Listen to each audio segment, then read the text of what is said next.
If you've ever been curious about bamboo or vampire shrimp, you've probably heard things like they're impossible to feed, they require brackish water to live, or even they're not beginner friendly. With so many myths and mixed messages going around, it's no wonder these gentle giants stay misunderstood. Today, I'm sharing 5 essential things you need to know to successfully keep bamboo and vampire shrimp so you'll know exactly what to expect and how to keep them thriving. Let's dive right in. Number 1. Bigger is better and stability is key. Bamboo and vampire shrimp are not suitable for small, nano-sized aquariums. Unlike many smaller shrimp species, both of these gentle giants grow relatively large. Vampire shrimp in particular can reach 4 to 6 inches in length, and they require far more space. The minimum recommended tank size is 20 gallons, but 30 gallons or more is ideal, especially for vampire shrimp due to their potential adult size and need for stable, mature environments. These shrimp aren't just big. They also have specialized needs that nano tanks can't reliably meet. Both are filter feeders, relying on currents to bring them suspended particles and microfauna from the water column. In smaller tanks, water parameters like temperature, pH, and hardness can easily fluctuate, which can stress or even prove fatal to these sensitive species. Additionally, small aquariums struggle to support the kind of stable, mature biofilm ecosystem that these shrimp depend on for supplemental nutrition.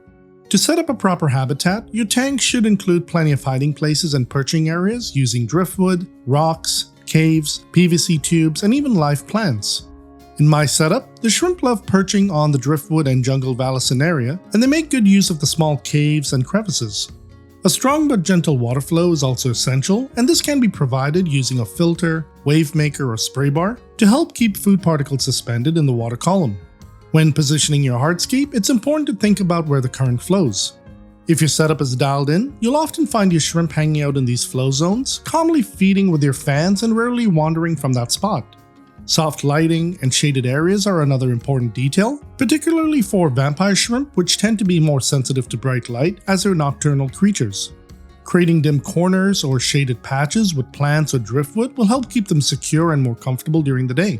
Although they're peaceful and non-aggressive, bamboo and vampire shrimp can become withdrawn or fail to thrive if kept in cramped, sterile, or overly clean tanks. They simply don't fare well in small volumes.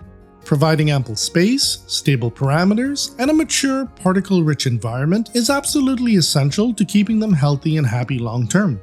Before I set up my current 55-gallon bamboo and vampire shrimp tank, which houses around 11 vampire shrimp and 12 bamboo shrimp, I actually kept a single bamboo shrimp in a 15-gallon Fluval Flex aquarium.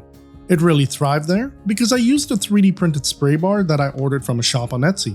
The shrimp loved it and would spend hours perched right in front of the flow, feeding. So if you happen to have the same tank and plan on keeping a single bamboo shrimp, I'll leave a link to that store in the description below. I'm not affiliated with them, I just love their product. Number 2. Acclimate slowly, they're sensitive. Bamboo and vampire shrimp are freshwater shrimp, and they're primarily wild-caught as they're extremely difficult to breed in captivity.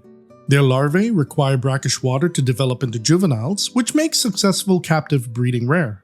The adults sold in stores, however, live entirely in freshwater and thrive in fully freshwater aquariums. Because they're collected from the wild and pass through multiple environments, from the exporter to the wholesaler to your local pet store, they often experience drastically different water parameters along the way. This makes proper acclimation critical to their survival. One of the biggest risks during this transition is a sudden change in total dissolved solids, or TDS. A large difference in TDS between the water the shrimp were kept and shipped in and your aquarium can cause osmotic shock, which is a dangerous and potentially fatal condition. Shrimp regulate water and salt through a process called osmoregulation. When TDS shifts too quickly, their bodies can't adjust in time. This can cause your cells to swell or shrink, depending on whether the TDS increases or decreases, leading to extreme stress, disorientation, loss of appetite, and sometimes sudden death within hours or days. One of the most common effects of TDS shock is a failed molt, especially if your tank has a higher TDS than the water they came from. A shrimp may become stuck mid-molt or die shortly after molting. Even if they survive, they might hide, stop eating, or stop fanning entirely, eventually wasting away if they don't recover. To give your shrimp the best chance at a smooth transition, I recommend drip acclimating them for 1 to 3 hours. This slow introduction helps their bodies gradually adjust to your water parameters. These shrimp are delicate and can be expensive, so taking the time to acclimate them properly is absolutely worth it. Personally, I keep over 20 bamboo and vampire shrimp, and I've only ever lost one shortly after adding it to my tank. If you'd like a step-by-step guide to drip acclimating shrimp, check out the video in the top right corner. Number 3. Filter feeders, not scavengers. Unlike most aquarium shrimp that actively graze on algae, biofilm, or scavenge leftover food and detritus, bamboo and vampire shrimp feed in a completely different way. These unique shrimp use specialized fan-like appendages to capture microscopic particles suspended in the water column, such as microfauna, powdered foods, and other edible organic matter. If the water lacks sufficient suspended particles, or if there isn't enough current to keep food circulating, these shrimp can struggle to find enough nutrition and may even starve. They do not typically rummage through the substrate or scrape algae off surfaces like Amano or Neocaridina shrimp. If you observe them repeatedly picking through the substrate, it's often a sign that dietary needs are not being met. They're not built for bottom feeding, and their delicate fans can become damaged if they're forced to constantly sift through debris. To keep them healthy, ensure there's good water movement so food stays suspended, supplement with finely powdered foods like ground up fish flakes, which can be delivered upstream in the current, and avoid overfiltration, particularly media like filter floss that strips out all the fine particles they depend on. Now, if you take a look at my tank, you'll notice that my shrimp have positioned themselves directly in front of my wave maker. This wave maker keeps these fine particles suspended in the water column, making it much easier for them to feed efficiently. Instead of wandering the tank in search of food, they can sit comfortably with their fans open, catching food as it flows right to them. It's an easy, effective way to mimic their natural feeding conditions and ensure they're getting the nutrition they need without stress. To make sure my bamboo and vampire shrimp always have something nutritious to feed on, I regularly use finely powdered foods from my own signature collection. The first is Fuse, a natural, nutrient-rich fusion crafted to support vibrant color, steady growth, and overall health. It combines premium proteins like salmon, krill, and shrimp with algae, yeast, and essential vitamins. Fuse delivers a balanced diet packed with omega-3s, antioxidants, and gut-friendly nutrients that promote strong immunity, healthy digestion, and intense coloration. The second is Vita, an all-natural plant-based shrimp food made from a vibrant blend of vegetables, which includes carrot, spinach, kale, beetroot, pumpkin, and sweet potato. Vita is designed to encourage healthy growth, stress-free molting, vibrant color, and overall vitality. It's rich in fiber, antioxidants, and essential minerals, and contains zero fillers, preservatives, or artificial additives. Both Fuse and Vita are excellent staple foods that can be fed multiple times a week. Their fine powder consistency makes them ideal for filter feeding shrimp like bamboo and vampire shrimp, allowing them to feed naturally from the water column. But they're also fantastic for other shrimp species, especially pregnant females, who benefit from the extra protein. The fine powder also settles into cracks and crevices where baby shrimp like to hide, making it easier for them to find the food they might otherwise miss. If you'd like to try these foods in your own tank, I'll leave a link in the description and pinned comment below. And don't forget to use promo code FOREVER10 to get 10% off your purchase. There are a few easy ways to help bamboo and vampire shrimp catch more food. 1. Offer frozen or live baby brine shrimp from time to time, or similar sized foods that stay suspended in the water column. 2. Adding a mono shrimp or short-nosed shrimp to your tank can help too, because when the females give birth, their larvae, which won't survive in freshwater, provide an extra source of nutrition for your filter feeders. And 3. During your routine maintenance, gently stir up the substrate and run your hands through the plants to release fine, edible particles back into the water column, giving your shrimp more to catch with your fans. Number 4. Slow molters and color changers. Bamboo and vampire shrimp molt much more slowly than typical dwarf shrimp. Bamboo shrimp tend to molt roughly once every 4 to 8 weeks, though this can vary based on age, diet, and overall health. Vampire shrimp are even slower molters, sometimes going a few months between molts, especially as they get older. With both species, you might not always witness the molting process itself, but you'll likely notice them acting reclusive or hiding in the days leading up to it and shortly afterward. If you do happen to catch them in the act, it's an incredible thing to see. Unlike dwarf shrimp, bamboo and vampire shrimp don't usually eat their own molts. Their fan-like appendages simply aren't designed to tear their exoskeleton apart.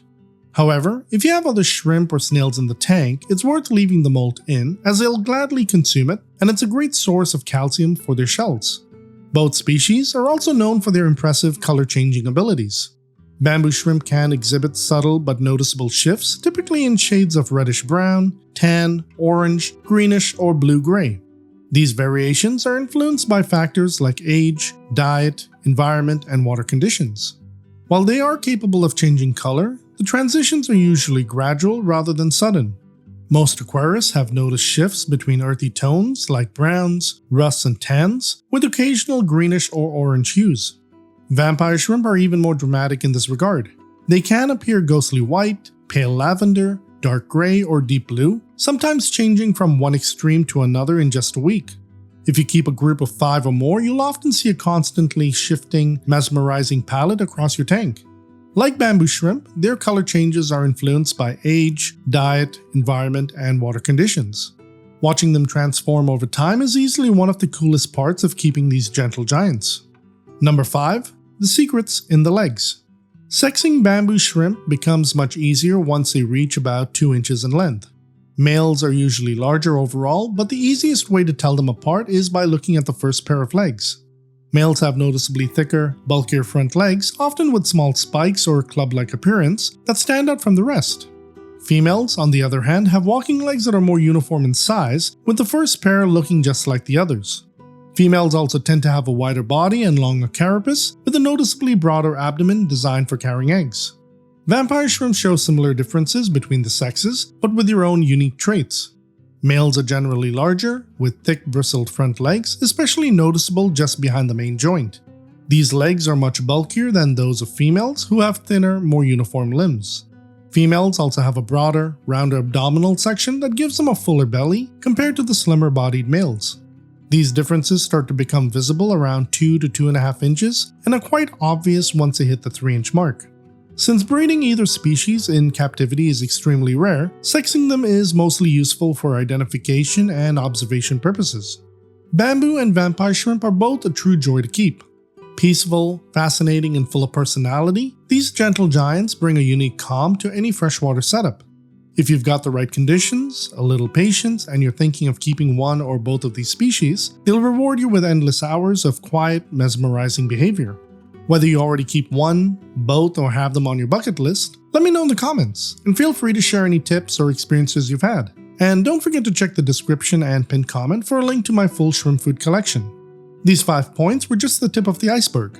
If you'd love to learn more about each of these species, check out the following care guides. And don't forget to subscribe for more shrimp keeping tips, guides, and advice. I'm Andy, thanks for watching, and I hope I made shrimp keeping a little easier for you. I'll catch you in the next one.